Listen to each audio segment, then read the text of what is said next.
Load media on the table.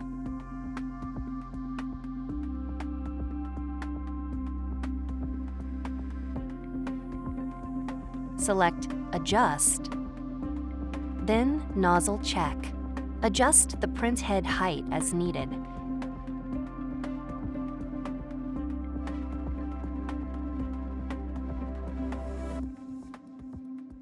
Move the print head to an empty area on your media. Then select Print to print the nozzle check pattern. Check the printed patterns for any gaps in the lines. If you don't see any gaps, the print head nozzles aren't clogged. If you do see gaps, flush the nozzles. Select X Reset, then Flush.